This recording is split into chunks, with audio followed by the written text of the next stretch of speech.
আপনি জানেন, আর আজকের বিষয় হচ্ছে সম্মিলিত সাফল্যের জন্য প্রযুক্তি নির্মাণ। কমফোর্ট যেমন বলেছিলেন, এটা আসলে আশের ইচ্ছা এবং স্বপ্ন। তিনি সম্মিলিত সাফল্যের জন্য প্রযুক্তি গড়ে তুলতে চান। আর যখন আপনি প্রযুক্তির দিকটা দেখেন, তখন তিনি প্রযুক্তি দিয়ে কি করছেন? তিনি নির্মাণ করছেন, আর নির্মাণ মানে উন্নয়ন করা। তিনি প্রযুক্তি উন্নয়ন করছেন, বুঝলেন তো? তিনি ডিজাইন করছেন, মানে তিনি ডিজাইন ও উন্নয়ন করছেন। কারণ শুধু উন্নয়ন করলেই হয় না, ডিজাইনও করতে হয়। তাই তিনি ডিজাইন, উন্নয়ন ও ডিপ্লয় করছেন। মানে, যখন আপনি টুলস আর সার্ভিস ডিপ্লয় করার কথা বলেন, তখন এমন একটি প্ল্যাটফর্মের কথা বলেন যা সবার জন্য টেকসই। এটাই হচ্ছে প্রকৌশল অংশ, সবকিছু একসাথে গড়ে তোলা, যা এই ধাপগুলো দিয়ে যায়: উন্নয়ন, design, develop, deploy tools, platform এবং সিস্টেম। এখন তিনি কেন এটা করছেন? আমার সম্মিলিত সাফল্যের কথা বলছি, কারণ তিনি চান সবাই সফল হোক। তিনি এমন একটি সিস্টেম গড়ে তুলতে চান যেখানে সবাই সফল হবে। কিন্তু এর জন্য কঠোর পরিশ্রম লাগে, অনেক কিছু লাগে, প্রচেষ্টা, জানেনই তো, দৃঢ়তা, ইচ্ছা, ধৈর্য। এটাই উন্নয়নের দিক থেকে এখানে ধৈর্য জড়িত।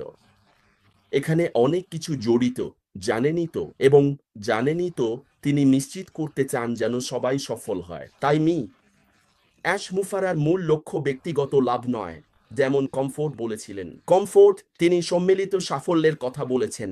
এটা ব্যক্তিগত লাভের ব্যাপার নয়। তিনি এমন একটি সিস্টেম গড়ে তুলতে চান না যেখানে কিছু মানুষ সফল হবে আর বাকিরা ব্যর্থ হবে।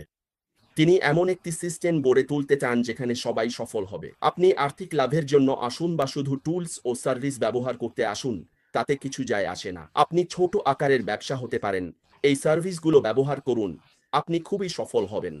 আপনি যদি মাঝারি আকারের হন, আপনি এটা ব্যবহার করুন, আপনি সফল হবেন। কারণ এটা নির্ভর করে আপনি কি খুঁজছেন তার উপর। এটা এখানে আছে। আপনি জানেন, বট কর্পোরেশনগুলো টাকার জন্য আসে না, তারা কিছু বানাতে আসে না, তারা টুলস ও সার্ভিস ব্যবহার করতে চায়। যেমন আমরা বলেছি, প্রথম লক্ষ্য হচ্ছে উন্নয়ন। কারণ আপনি যদি চান মানুষ সফল হোক, তারা হঠাৎ করেই সফল হয় না। কিছু একটা থাকতে হবে, একটা প্রোডাক্ট থাকতে হবে, আর এতে সময় লাগে। তাই তাকে ডেভেলপ করতে হবে, ডিজাইন করতে হবে, সব টুলস এমন একটা প্ল্যাটফর্ম বা সিস্টেমে ডিপ্লয় করতে হবে যেখানে যে কেউ যে কোনো জায়গা থেকে এসে সফল হতে পারে। তাহলে আবার যখন আপনি এটা দেখেন, এটা ব্যক্তিগত লাভের ব্যাপার না।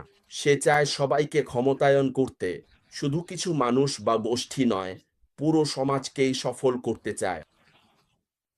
তাই সে নিচে নেমে যায়। আপনি জানেন, সব জায়গায় যায় এটা নিশ্চিত করতে যে যখন সে কিছু তৈরি করছে, সে নিজেকে জিজ্ঞেস করে, এই সফটওয়্যার বা আমি যা বানিয়েছি, এতে কি মানুষ সফল হতে পারবে? সে সব সময় নিজের দক্ষতাকে প্রশ্ন করে। সে নিজের দক্ষতা জানে, কিন্তু তবুও প্রশ্ন তোলে। সে বলে, আবার একটু দেখি তো আমরা কি তৈরি করছি, এটাই প্রশ্ন। সে তৈরি করে এবং যাচাই করে। বুঝলেন? এটার একটা যাচাই করার অংশ আছে।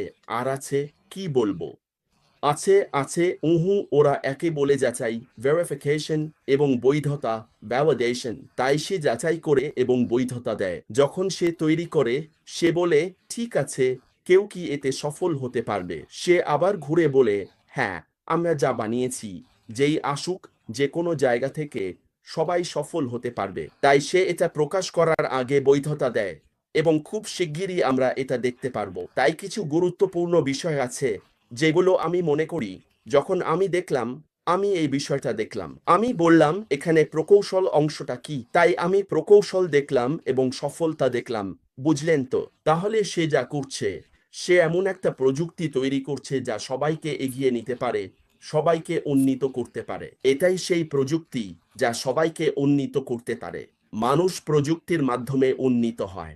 সে কি করতে চায়? সে একটা সিস্টেম তৈরি করতে চায় কেন? অন্যদের উন্নীত করার জন্য। আপনি জানেন, কমিউনিটিকে ক্ষমতায়নের জন্য প্রকৌশল সরঞ্জাম। আমি দেখলাম, আমি বুঝলাম, আমি বললাম, ঠিক আছে, সে এমন প্রকৌশল সরঞ্জাম তৈরি করছে যা কমিউনিটিকে ক্ষমতায়ন করবে। একটি ডিজিটাল অবকাঠামো তৈরি করছে সম্মিলিত প্রভাবের জন্য। এটা এমন এক ডিজিটাল অবকাঠামো যা বিশাল প্রভাব তৈরি করবে, বুঝলেন তো? সাধারণ কল্যাণের জন্য কোড। সে কোড তৈরি করছে। যে কোড লিখছে সেটা কি জন্য? এটা সবার সাধারণ কল্যাণের জন্য। তাই আমি এর প্রকৌশল অংশটা মিস করেছি। আমি এটা কেন করছি? আমি এই কোডটা কেন লিখছি? এই কোডটা কি সবার সাধারণ কল্যাণে আসবে? এর অবকাঠামোগত অংশটা কি? এটা কি সবার জন্য সম্মিলিত হবে?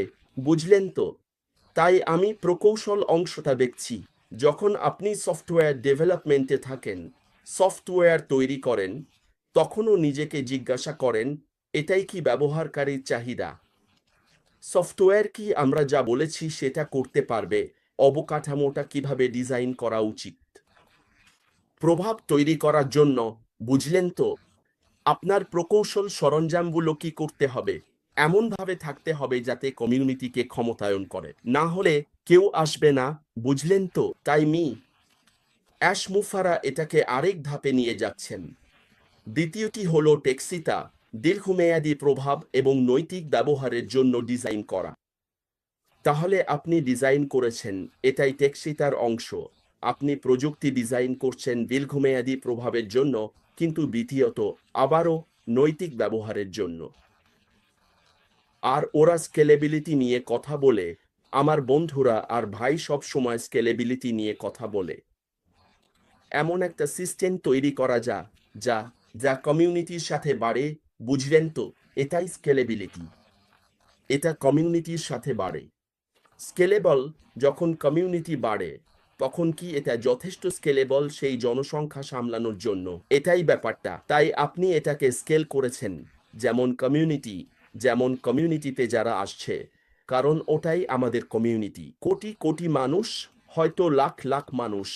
তাই আপনি চাহিদা ও কমিউনিটির ইচ্ছার ওপর নির্ভর করে স্কেল বাড়াতে বা কমাতে পারেন। তাহলে আমরা ভিডিও কনফারেন্সিং নিয়ে কথা বলতে পারি। কতজন একসাথে ব্যবহার করছে? আপনি এটাকে বাড়াতে পারেন বা কমাতে পারেন। আর অন্য প্রোডাক্টগুলো কি হবে? আমরা আমরা আমরা অনবরত আলোচনা করতে পারি মিস্টার অ্যাশবি যা কিছু তৈরি করছেন, এমনকি সেটা যদি অনলাইন স্টাডি অ্যাপ্লিকেশনও হয়। তারা কিভাবে এটাকে স্কেল করে যাতে আসা ভলিউম সামলাতে পারে? এটাই হচ্ছে স্কেলেবিলিটি। তাহলে তিনি এমন একটি সিস্টেম তৈরি করছেন যা কমিউনিটিগুলোকে রূপান্তরিত করবে যাতে সবাই যে কোনো জায়গায় সফল হতে পারে। তাহলে কমফোর্ট, মিস্টার অ্যাশবি যা করছেন সেটা আসলে মানবতার জন্য। কারণ আমি সব সময় ফিরে যাই দেখতে তিনি কেন এটা করছেন। তিনি এটা করছেন কারণ তিনি মানবতাকে উন্নীত করতে চান। তিনি এটা নিজের জন্য করছেন না, কারণ শুধু অ্যাশকে দেখলেই বোঝা যায় তিনি ঠিক আছেন। আপনি জানেন, তিনি আমাদের যেটা নিয়ে কথা বলছি তার প্রয়োজন নেই বা কয়েকজন মানুষ ভাবে আরও পাওয়ার ইচ্ছাটাই অ্যাশের লক্ষ্য। না, তিনি যেমন আছেন তাতেই সন্তুষ্ট। তার যা আছে সেটাই যথেষ্ট। অনেক সময় মানুষ বিশ্বাসই করতে চায় না যে এমন মানুষ আছে যারা যেমন আছে তাতেই সন্তুষ্ট। অনেক গরিব মানুষ আছে যারা খুশি, যারা আরো বেশি সন্তুষ্ট। তারা আর বেশি কিছু চায়ও না, তারা শুধু বিশ্বাস করে এটাই। আমি তো খুশি আছি, কিন্তু কিছু মানুষ আছে যারা বলে, জানো, আমি বারবার এগিয়ে যেতে চাই, থামতে চাই না। তাদের পুরো পৃথিবী দিলেও তারা বলবে, আমাকে মহাবিশ্ব দাও। তাদের জন্য মহাবিশ্ব যথেষ্ট নয়। কিন্তু অ্যাশ বলেছে, জানো, আমি এটা ছোট পরিসরে করছিলাম। কেউ বাইরে যাবে, গরিবদের খাওয়াবে, যা আমার আছে তা দেবে। এই কোম্পানি গড়ার আগেই অ্যাশ এটা করছিলেন। আর আমি যখন দেখলাম, বললাম, ঠিক আছে। হয়তো অ্যাশ বলেছিল, জানো, সময়টা এখনই। আমাদের এটা বড় পরিসরে করতে হবে। আর একমাত্র উপায় হচ্ছে প্রযুক্তির মাধ্যমে। হ্যাঁ, আমি যদি কাউকে দূরের কোনো জায়গায় পানি দিতে চাই, তাহলে একমাত্র উপায় প্রযুক্তি। কারণ কিভাবে? তুমি জানো, তুমি তো পুরো পৃথিবী ঘুরে বেড়াতে পারো না। কিন্তু যদি এমন একটা সিস্টেম থাকতো যেখানে তারা যে কোনো জায়গা থেকে এটা চালু করতে পারে এবং সেই ব্যক্তি বলে, ওয়াও, এই সিস্টেমটা, আমি যদি এতে ঢুকি তাহলে টুল আর সার্ভিসগুলো ব্যবহার করে কিছু একটা করতে পারবো। আর আমি সবসময় বলেছি, এটা কখনো টাকা আয়ের পথে যেতে পছন্দ করি না, কারণ এটাই অনেক মানুষকে তাদের মস্তিষ্ক আর মনকে বিগড়ে দিয়েছে। যখন মানুষ ভাবতে শুরু করে, ওয়াও, আমি যদি ওই বাটনে ক্লিক করি, এটা হবে না, ভদ্রতার দিন শেষ। আমি সবসময়ই তাদের ৭৫% এর দিকে তাকাই, যারা টুলস আর